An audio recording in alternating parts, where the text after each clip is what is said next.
If you've ever wondered whether God could forgive you, today's scripture is proof that his answer is always yes. Hi friends, welcome back to Words for Living, where we explore biblical truth for everyday life. Today's message is all about God's grace. Grace that restores, redeems, and redefines your story. If you need encouragement that reminds you of God's unfailing love, I'd love for you to subscribe and join this community of hope. Romans 3:23-24 says, "For all have sinned and fall short of the glory of God, and are justified by his grace as a gift, through the redemption that is in Christ Jesus." ESV. Notice that phrase, justified by his grace as a gift.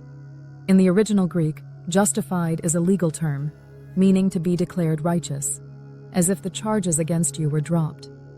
Not because you earned it, but because of what Jesus already accomplished for you.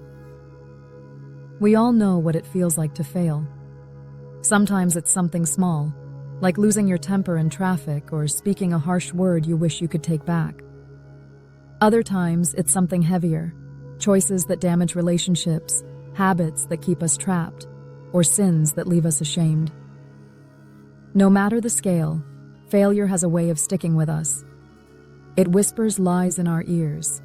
You're not good enough. You'll never change. God could never use someone like you. But then we read Paul's words in Romans 3. "For all have sinned and fall short of the glory of God, and are justified by his grace as a gift, through the redemption that is in Christ Jesus."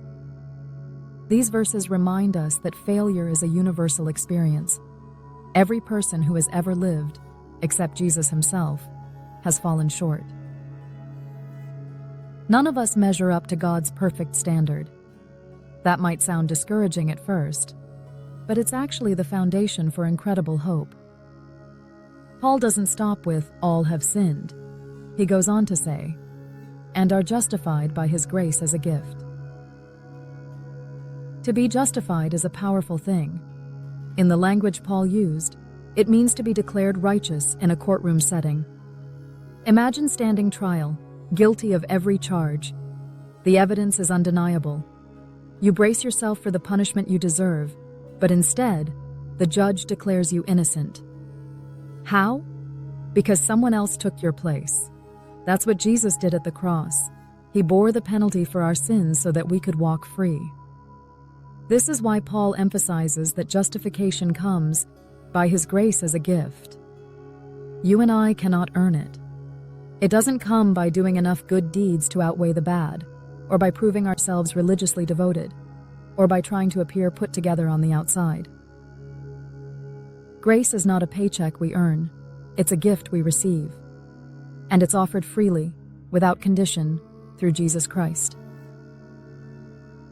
Think about Peter for a moment. On the night Jesus was arrested, Peter denied even knowing him 3 times. For someone who had sworn he would never leave Jesus, that failure must have felt unbearable. Yet when Jesus rose from the dead, he didn't abandon Peter. He sought him out. On the shores of Galilee, Jesus asked Peter 3 times, "Do you love me?" With each yes, Jesus restored what Peter thought was lost. He didn't just forgive Peter, he recommissioned him to lead and shepherd his people. Peter's story is a picture of what Paul writes in Romans 3. We all fall short, but God's grace restores us and sets us back on mission. Grace doesn't minimize our sin, but it does overcome it. Grace doesn't erase the past, but it redeems it and redirects it toward God's purpose. This truth matters because so many of us live with a quiet fear that our failures define us. Maybe you've thought, "I've messed up too many times. God must be tired of forgiving me. I'm too far gone." But the resurrection of Jesus shouts a different message. No sin is too deep for grace to cover. No life is too broken for God to redeem. No past is too messy for him to repurpose for his glory. It's like a seed buried in the soil.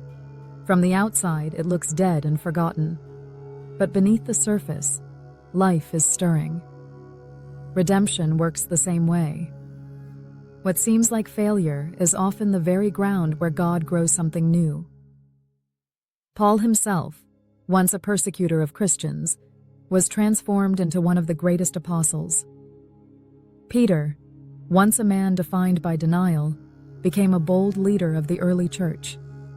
If God could redeem them, He can redeem you too. So what do we do with this truth? We say yes. We say yes to Jesus' love, even when we feel unworthy. We say yes to His forgiveness, even when shame tells us to hide. We say yes to His calling, even when we doubt we're capable. Our failures are real, but God's grace is greater. And in Christ, our story is always one of redemption. Your past doesn't disqualify you. Jesus' grace qualifies you. No matter where you've been or what you've done, you can walk forward in freedom today. God isn't waiting for you to clean yourself up. He's offering His grace right where you are. This week, write Romans 3:23-24. Somewhere you'll see it often as a reminder of God's gift of grace. Begin each morning by thanking God for justifying you through Jesus. When guilt or shame surface, speak truth out loud. I am forgiven and redeemed. And finally, look for one way to extend that same grace to someone else. A simple word of forgiveness, kindness, or encouragement. Let's pray. Lord, thank you for the gift of grace I could never earn. Thank you for declaring me righteous through Jesus, even when I fall short.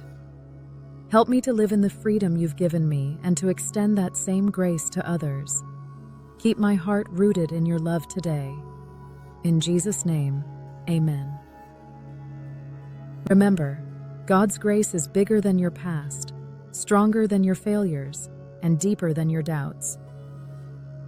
If this message encouraged you, share it with someone who needs hope today. And don't forget to subscribe for more devotionals that bring God's Word into everyday life. Until next time, keep saying yes to what truly matters. Jesus.